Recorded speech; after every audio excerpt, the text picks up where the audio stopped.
trying to second guess what's happening. We just went in and did our own thing, and fortunately, it was something that that caught on as far as the public was concerned. It could have backfired, and nothing could have happened. Which occasionally did happen. I mean, someday we'll just we're going to do a medley of our bombs for people, right?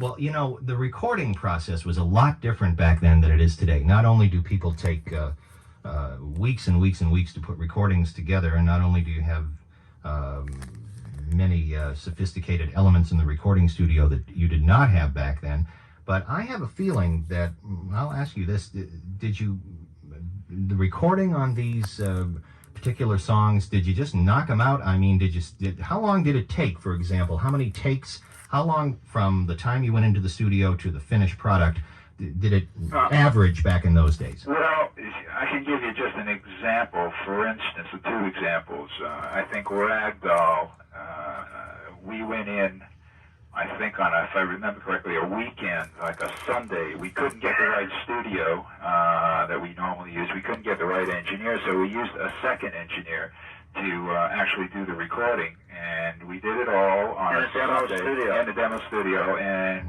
it was pretty much on the radio by midweek, like by Wednesday or Thursday of that week. We just went in and made some acetates and got them out to the radio stations, and yeah, it was very quick. We did a Christmas album, and I think, Frank, 27 hours.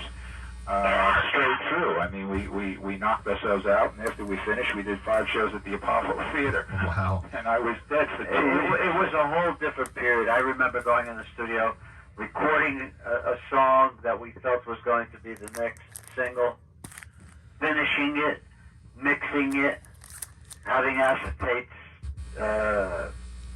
printed up, and delivering them and sending them out to radio stations, and the next week we had a smash. I mean, it's just a different, it was a whole different thing. You know, the other thing about the Four Seasons was you were a band which started before the Beatles hit the United States. And when the Beatles hit the USA in early 1964, many pre-Beatle performers and bands were kind of swept away, but not the Four Seasons. You guys had #1 smashes right in the face of Beatlemania, and it must make you feel proud that you were able to weather this storm of British invasion. Well, it really does. I mean, it makes me feel proud, but, we weren't alone. There were a lot of other people. Yeah, the Beach Boys kind of held up there, too. There was one. There's some of the Motown acts, too. That's right. So, it's just... See, what the thing was is the Beatles had the #1 record at the time. We had the #2 record. They had #3 and 4, so that we couldn't move up or down anyway. They just kept us hanging in there. Yeah.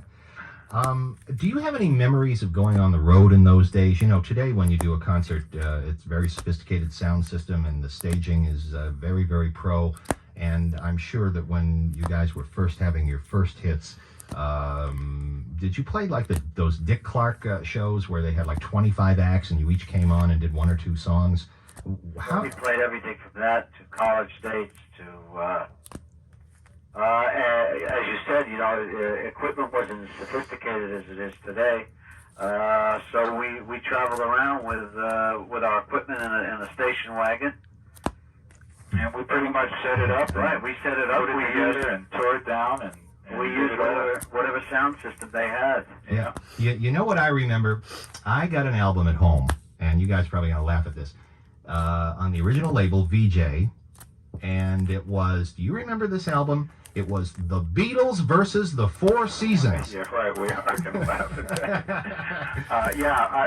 Actually, I think my father had a copy of that somewhere around. But that didn't stay very long because there were a bunch of lawsuits. I have a couple of copies of that. You really do? Yes, I do. They were a bunch of lawsuits.